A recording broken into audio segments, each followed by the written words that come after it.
Do presidents, any president, generally appoint their enemies? Thank you, Senator, for the question. Don't thank me. It just takes up time. I believe that when they nominate them, Do they generally appoint their enemies? they don't believe they are when they're when they're making. Do presidents generally appoint people that they agree with on social and economic policy? My good friend Senator Warren says you're Donald Trump's puppet. Are you Donald Trump's puppet? Not at all. I'm very independently minded, as shown by my willingness to stray from consensus and have out-of-consensus views, and I believe that, In a Senate hearing that was anything but dull, Senator John Kennedy put sharp, rapid-fire questions to Dr. Myron, President Trump's nominee for the Federal Reserve Board of Governors. The exchange highlighted not only the nominee's independence, but also the complex relationship between politics, monetary policy, and fiscal responsibility. Dr. Myron, do presidents, any president, generally appoint their enemies? Thank you, Senator, for the question. Don't thank me. It just takes up time. I believe that when they nominate them, Do they generally appoint their enemies? they don't believe they are when they're when they're making. Do presidents, any president, generally appoint people that they agree with on social and economic policy? I believe that presidents appoint people whose That's a policies. yes, isn't it? Yes. Because we live in the real world, don't we? Yes. Are you personally responsible for everything President Trump says?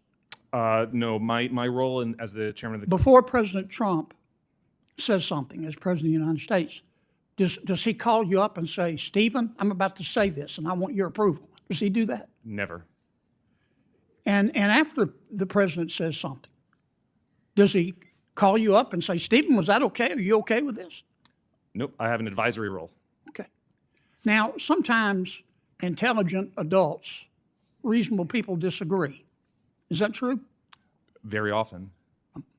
Is it part of your job description when you disagree with something the president says to call a press conference and say, he's wrong about this and let me explain to you why? Is that part of your job description? Not as CH. Is that part of the job description of any aide that you know of to President Biden? No. How about for President Obama? No. How about for President Clinton? No. We don't live in La La Land, do we? Do we? No. Now, monetary policy is important, and the Fed is in charge of it. But monetary policy is not the only thing that's important. Fiscal policy is important, isn't it? Fiscal policy is extremely important. And I don't care how low the Federal Reserve lowers interest rates. If the United States Congress is profligate in its spending, if it spends money like it's pond water, if it runs up $37 trillion in debt, and deficit spends to the tune of 7% every year, that also has an impact on employment and economic growth and inflation, does it not? Absolutely, and I think people often make a mistake by looking solely at monetary policy when fiscal policy is a huge driver. And in fact, the Federal Reserve can lower short-term rates through the Open Market Committee all you want. But that doesn't necessarily mean that long rates, 10 years and above, are going to go down, does it? Not necessarily. Right, because if the bond market counts too, doesn't it? Of course. If you can lower rates as low as you want to, but if the bond market thinks that inflation is on the horizon, those rates are going to keep going up or at least stay steady. Isn't that accurate? Yes, the Federal Reserve does not control the long end of the yield curve. Okay, so what Congress does matters, doesn't it? Hugely. My good friend Senator Warren says you're Donald Trump's puppet. Are you Donald Trump's puppet? Not at all. I'm very independently minded, as shown by my willingness to stray from consensus and have out-of-consensus views, and I believe that I will continue to be as independent, in my thinking process, if confirmed. We're going to hold you to that, Governor, future Governor. You need to call them like you see them.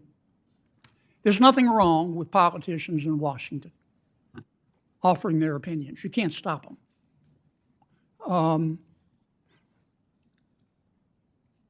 But we need a monetary plan that was put together by something other than vodka and darts. And that's what we had the Federal Reserve for. Now, you're going to get a lot of advice from politicians. I'm not saying they're always wrong. Even a blind chicken finds a mealworm now and then. But you've got to call them like you see them.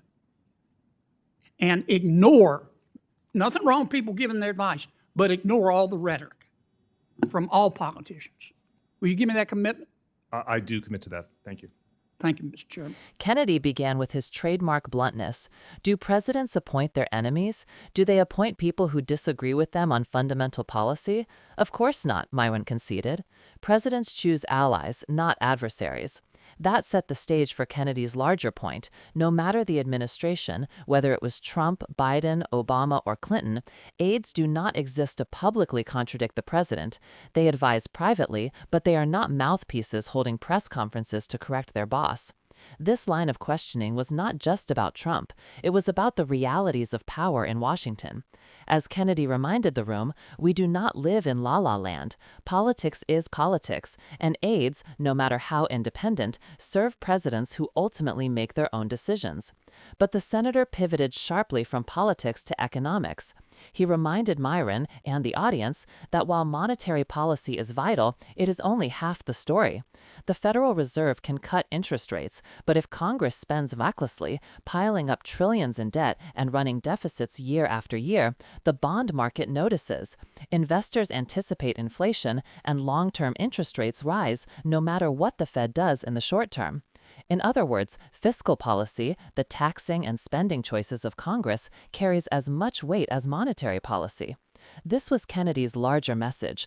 The Fed does not control everything, and markets are not blind. If Washington spends like, in his words, pond water, the consequences ripple through the economy regardless of the Fed's moves. For viewers, that means understanding that inflation and growth are shaped not just by the Fed's levers, but by congressional discipline or lack thereof. Toward the end, Kennedy addressed a political jab. Senator Elizabeth Warren has called Dr. Myron Donald Trump's puppet. Kennedy asked him directly, "Are you a puppet?" Myron firmly rejected the label, insisting he is independently minded and willing to hold out of consensus views. Kennedy accepted that assurance, but with a warning. Independence is not optional, it is essential. His closing line was memorable. The country does not need a monetary plan put together by vodka and darts. The Federal Reserve exists to provide stability, not chaos. And Kennedy made it clear that if confirmed, Myron must tune out the noise, listen to all advice, but make decisions based on sound economics, not partisan rhetoric. This hearing was more than political theater. It was a lesson on how America's economy actually works, where power lies, and why independence at the Federal Reserve matters as much as credibility. If you found this breakdown helpful, make sure to like this video and subscribe for more clear, engaging analysis of Washington's most important debates.